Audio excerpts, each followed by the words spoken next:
السلام علیکم ورحمۃ اللہ وبرکاتہ۔ میں ہوں محمد مظاہر مظاہری اور میں آج آپ کو سکھانے والا ہوں قرآن پاک کا پہلا سبق، جہاں سے آپ قرآن پاک سیکھنے کی شروعات کرتے ہیں۔ قرآن پاک آپ کو بہت سارے لوگوں نے سکھایا ہوگا، لیکن میں جس طریقے سے سکھاؤں گا مجھے امید ہے کہ آپ لوگوں کو بہت جلد سمجھ میں بھی آئے گا اور دوسروں کے سکھانے کا فرق بھی آپ لوگوں کو معلوم ہوگا۔ یہ آپ اسکرین پہ جو دیکھ رہے ہیں قرآن پاک کے الفابیٹ ہیں، قرآن پاک کے حروف تہجی ہیں، حروف ہجا ان کو بولا جاتا ہے۔ ہمیں ان کو سب سے پہلے ایک مرتبہ پڑھنا ہے تاکہ ہمارے سننے والے دیکھنے والے ایک مرتبہ اسی طرح سن لیں۔ پھر میں آپ لوگوں کو ان کے اندر فرق بتاؤں گا کہ ان کے اندر فرق ہوتا ہے، کیوں ہوتا ہے، کس وجہ سے ہوتا ہے، اور اگر کوئی وہ فرق نہیں کرتا تو پھر اس کے لیے قرآن پاک کا ترجمہ بدل جاتا ہے، میننگ بدل جاتی ہیں، ان کے لیے تھوڑا نقصان ہوتا ہے کیونکہ اس طریقے سے پڑھنا صحیح نہیں ہوتا۔ چلیے ابھی میں آپ کو ایک ایک ورڈ پڑھ کے دکھاتا ہوں، کہاں سے نکلے گا یہ بھی بتاؤں گا، لیکن ایک بار پڑھنے کے بعد سب سے پہلے اس تختی کا نام جان لیتے ہیں۔ اس تختی کا نام ہے تختی نمبر 1، مفردات۔ مفردات کہتے ہیں الگ الگ حرفوں کو، کیونکہ یہ الگ الگ حرفوں ایک ایک ڈبے میں الگ الگ حرف لکھے ہوئے ہیں، اس لیے ان کو مفردات کہتے ہیں۔ ابھی ہم پڑھتے ہیں تو آپ غور سے سماعت کریں کس طریقے سے پڑھا جا رہا ہے اور کس طریقے سے میں آپ کو بتانے والا ہوں۔ الف، با، تا، ثا، جیم، حا، خا، دال، ذال، را، زا، سین، شین، صاد، ضاد، طا، ظا، عین، غین،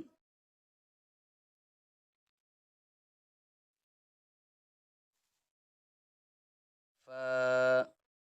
قاف، کاف، لام، میم، نون، واو،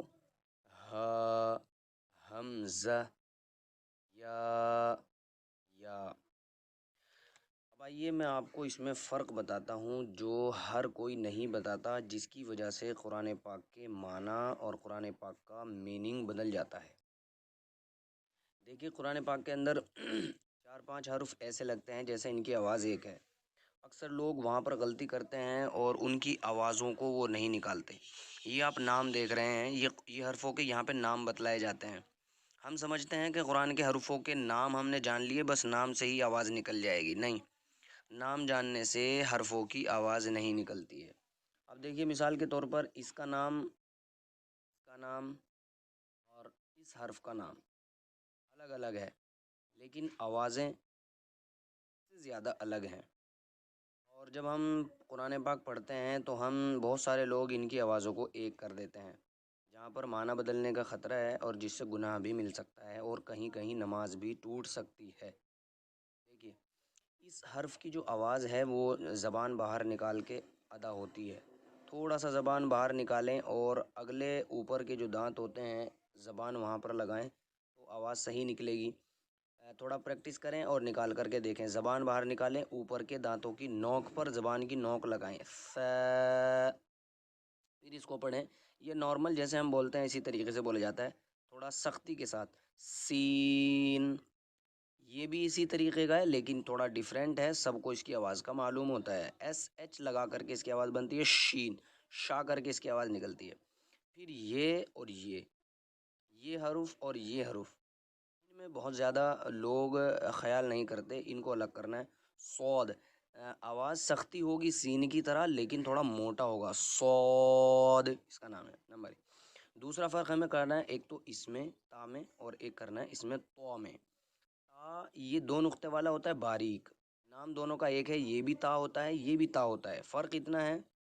باریک موٹا۔ یہ بنے گا تا، یہ بنے گا تو۔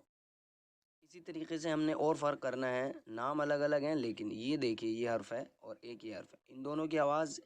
ایک جگہ سے نکلتے ہیں، یہ جہاں سے یہ نکلا تھا زبان باہر آئے گی، اوپر کے دانتوں پہ لگے گی نوک، اور اس کو نکالیں گے ہم ذال۔ اسی طریقے سے زبان یہاں لگے گی لیکن بس موٹا ہوگا، تینوں ایک ہی جگہ سے نکلتے ہیں، ثا، ذال، ذو، اور ایک یہ ورڈ ہے، بہت سارے لوگ اس حرف میں اور اس حرف میں فرق نہیں کرتے، جو بہت زیادہ نقصان دیتا ہے، جس سے معنی بدل جاتے ہیں اور کہیں کہیں نماز ٹوٹنے کا بھی خطرہ ہوتا ہے۔ اس حرف کی آواز میں نے آپ کو بتا دی ہے، زبان باہر کر کے اوپر کے دانتوں کی نوک پر اس کی لگے گی تب یہ نکلے گا ذال، لیکن یہ وہاں سے نکلے گا جہاں سے سین نکلتا ہے سختی کے ساتھ، ز۔ آسان ہے یہ ورڈ، زیادہ کر ہندی میں بہت سارے لوگ یوز کرتے ہیں،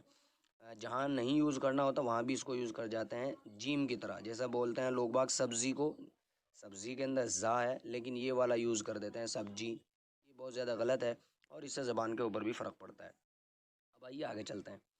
یہ ہے لفظ جو قرآن پاک میں سب سے الگ اور سب سے زیادہ ڈیفرنٹ ہوتا ہے، سب سے زیادہ موٹا ہوتا ہے، کوئی اس کو دواد پڑھتا ہے، کوئی اس کو غواد پڑھتا ہے، کوئی اس کو کچھ پڑھتا ہے، کوئی اس کو، لیکن اس کی صحیح آواز میں آپ کو بتاتا ہوں، زبان کی کروٹیں اوپر کی داڑھوں کی جڑوں میں لگتی ہیں، چاہے ایک طرف سے آپ لگا لیں چاہے آپ دونوں طرف سے لگا لیں، تب اس حرف کی آواز پیدا ہوتی ہے، ایسے ضاد، نہ تو دواد ہوتا ہے، نہ غواد ہوتا ہے، اور نہ زواد ہوتا ہے، یہ تینوں آوازیں غلط ہیں، ان تینوں سے الگ اس کی ایک آواز ہوتی ہے۔ آپ نے والا ضالین کو پڑھتے ہوئے دیکھا ہوگا، سب لوگ کیسے پڑھتے ہیں،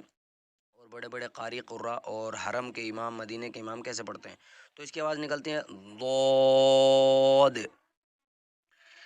یہ حروف میں آپ کو بتا چکا ہوں، تو یہ اس کے جیسا ہوتا ہے موٹا، اور یہ بتا چکا ہوں یہ ذال کی جگہ پر زبان لگانے سے نکلتا ہے، بٹ اس کی آواز موٹی ہوتی ہے، عین حلق سے نکلتا ہے، غین اور خا یہ آسان ہوتے ہیں، حلق سے نکلتے ہیں، غین خا، حلق کے سب سے اس حصے سے جو منہ کے پاس ہوتا ہے، نہ کہ اس حصے سے جو کہ سینے کے پاس ہوتا ہے۔ اب آئیے ان دونوں حرفوں میں ہمیں فرق کرنا ہے، قاف میں اور کاف میں، بہت سارے لوگ ان میں فرق نہیں کرتے اور سمجھتے ہیں کہ ہم پہ قرآن پڑھنا صحیح آ گیا ہے۔ قاف اندر سے نکلتا ہے، جب وہ زبان کی چھوٹی سی لٹکی ہوئی چھوٹی زبان ہوتی ہے وہ نیچے لگتی ہے اور سختی کے ساتھ چپکا کر کے نکالتے ہیں قاف، اور ایسے ہی نکالنا ہے، کہیں بھی اگر یہ ورڈ آئے گا تو آپ کو ایسے نکالنا پڑے گا، اگر آپ ایسے نہیں نکالیں گے تو سمجھ لیجئے آواز بدل جائے گی، اور آواز بدلنے سے نماز ٹوٹنے کا بھی خطرہ ہے۔ اسی طریقے سے یہ ورڈ ہے، یہ تھوڑا باہر سے نکلتا ہے اور نارمل طریقے سے نکلتا ہے، جیسا کہ ہم بولتے ہیں کاف، میں فرق کرنا ہے، ایک ورڈ یہ ہے اور ایک ورڈ یہ ہے، ہم نے ان میں فرق کرنا ہے، یہ حلق سے نکلتا ہے یہ آواز اس میں پیدا ہوتی ہے، اور یہ چھاتی سے نکلتا ہے، سینے کی طرف والے حصے سے نکلتا ہے، یہ بھی حلق سے ہی ہے لیکن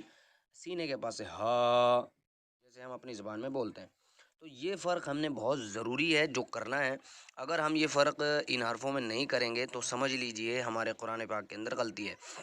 اور ایسی غلطی جو ہماری نمازیں بھی خراب کر سکتی ہے، توڑ سکتی ہے۔ میں آپ کو بتاتا ہوں ایک چھوٹی سی مثال، دیکھیے اس ورڈ سے ایک لفظ بنے گا حقن، اس کے معنی ہوتے ہیں کھجلی، اگر آپ کوئی بڑے قاف سے حقن کو حقن پڑھ دیتا ہے تو سمجھ لیجئے کہ اس کے معنی کھجلی ہو جاتا ہے۔ اللہ تبارک و تعالیٰ کہہ رہا ہے کہ قرآن حق ہے، اور ہم کہنے لگ جائیں قرآن حق ہے، یعنی کہ قرآن کھجلی ہے، معنی چینج ہو جائیں گے، اس وجہ سے میں یہی سمجھا رہا ہوں کہ قرآن پاک کے معنی نہ بالکل بدلیں، تو آپ ان پہ بہت زیادہ دھیان دیں، حق بمعنی سچائی، اللہ کا نام بھی ہے حق، اور اگر آپ اس سے پڑھ دیتے ہیں حق تو پھر اس کے معنی ہوتے ہیں کھجلی۔ اسی طریقے سے ایک ورڈ آتا ہے قلب، قلب کے معنی دل، اور اگر آپ اس سے وہ ورڈ بنا دیں قلب تو اس کے معنی ہوتے ہیں کتا۔ آپ خود اندازہ لگا لیں کہ قرآن پاک کے اندر حرفوں کا نکالنا کتنا ضروری ہے اور انتہائی ضروری ہے، اس لیے میری گزارش ہے